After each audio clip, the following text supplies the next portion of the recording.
All right, our book today is Red and Lulu by Matt Tavares. Love the illustrations, and I love, love, love the information that they give us about the story at the end. So I can't wait to share that with you.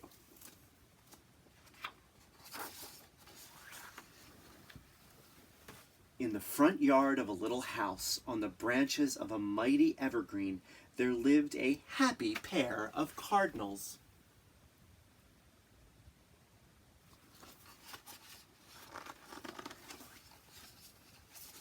Red and Lulu by Matt Tavares.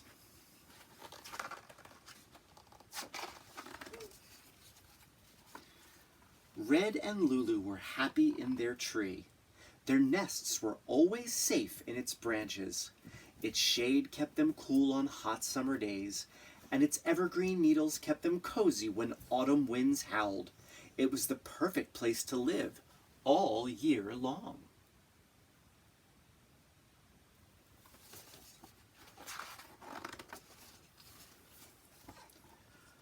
But their favorite time of year by far was winter.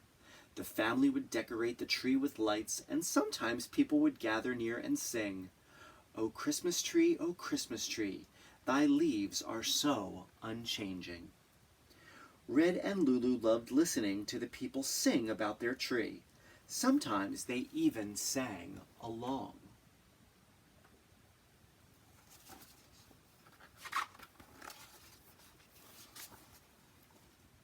One chilly morning, just as the cold months were starting again, Red went out to find some breakfast. Lulu stayed behind, tucked in the branches of their tree.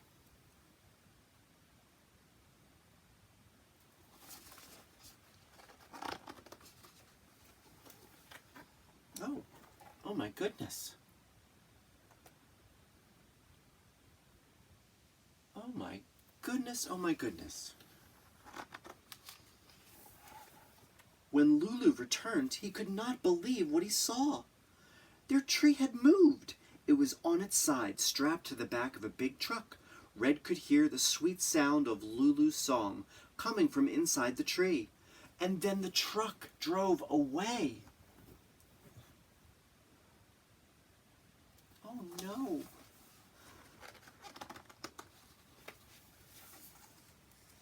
Red chirped frantically, telling Lulu to stay right where she was, telling her that he would be right there.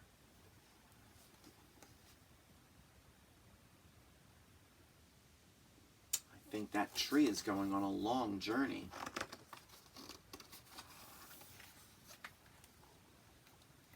It's one of my favorite pages because you can see the illustration of the red. The tree is right up there. I know what this bridge is. Do you know what this bridge is? It's the George Washington Bridge. Red flew as hard as he could for as long as he could, but the truck was just too fast. Before long, Red lost sight of the tree. Still, he kept flying, trying to catch up. Soon he found himself in a strange place, unlike any place he'd ever seen. Well, that looks like a big city to me.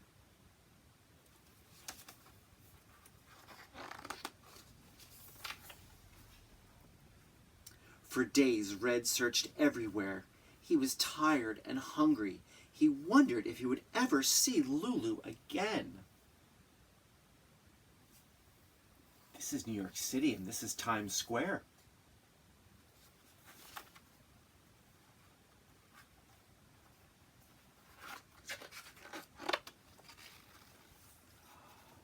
I love this page too.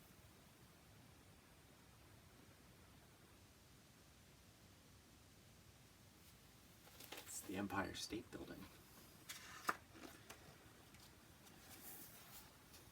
The snow reminded him of Lulu. He missed her so much.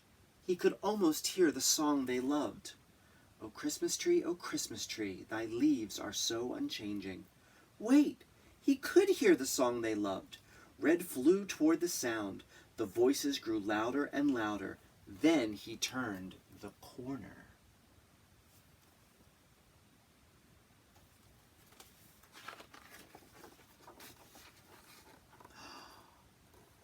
Red chirped with glee and soared over the singing crowd.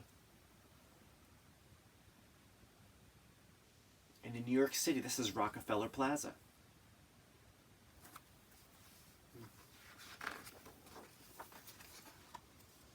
He flew right for their favorite branch. Look whose head is there.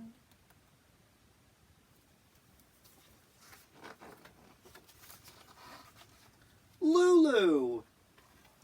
Oh.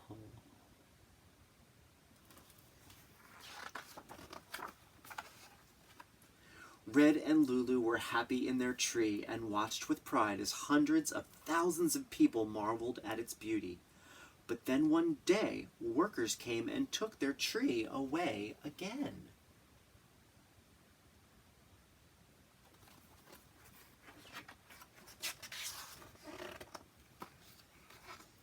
This time, Red and Lulu stayed. They found a new place to make a home in a park surrounded by trees and grass and lots of friends.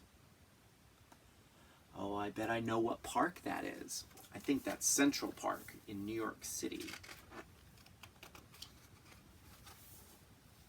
Now every year when the air turns cold, Red and Lulu take a special trip, and when the crowd comes to sing, they sit together, snuggled close on a snowy branch, and listen. O Christmas tree, thy leaves are so unchanging. Sometimes they even sing along.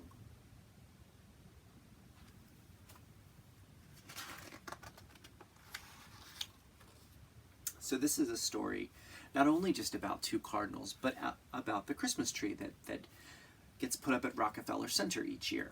And so there were some interesting facts that I never knew about, and so that's what made this story special, is there's something that goes along with this. Before there were even any buildings in New York City's Rockefeller Center, there was a tree. On Christmas Eve in 1931, construction workers decorated a 20-foot evergreen with whatever they could find. Strings of cranberries, paper garlands, tin cans, and even foil gum wrappers. Little did they know they were starting a tradition that would last for 8 decades and beyond. Now, every year, the head gardener at Rockefeller Center searches far and wide for the perfect Christmas tree. The chosen tree is almost always a Norway spruce, a type of tree that is not native to the United States. So it's usually found not in the forest, but in someone's yard, where it was planted decades ago. Once on its pedestal, the Rockefeller Center Christmas tree stands as tall as an 8-story building and is decorated with more than 45,000 multicolored lights. The star on top weighs 550 pounds. Every year on the first Wednesday after Thanksgiving, 200,000 people pack into Rockefeller Center and watch the annual tree lighting ceremony, where millions more watch on television. And every day until the tree is taken down in January, hundreds of thousands of people visit Rockefeller Center to see the world's most famous tree. This is my favorite part. When the holiday season is over, the Rockefeller Center Christmas tree is donated to Habitat for Humanity, a charitable organization that uses lumber from the tree to build homes for families in need. That's my favorite part. And around this time of year, people are celebrating many things. We're finishing up celebrating Hanukkah in this house. We are about to celebrate Christmas. There's just something special when people celebrate together, no matter what the holiday, no matter what the season, and that they use this tree for something good beyond just putting it up for something decorative, that it's used to build homes for people in need. I just think that's a really special point about the story. That yes, I love when people gather and share in camaraderie and sing together and just enjoy the beauty of winter. But then when it lasts beyond the season to something really meaningful, I think that's special and maybe a lesson we can all learn from the various holidays we celebrate and when we gather and just enjoy each other's company, which I know has been hard this year. But whenever we get the chance to do it, whenever I pop into classrooms and see kiddos, even if it's just briefly. Those moments are special and they're to be celebrated. So this is just one example of how that happens. Enjoy your day, everybody. Take care.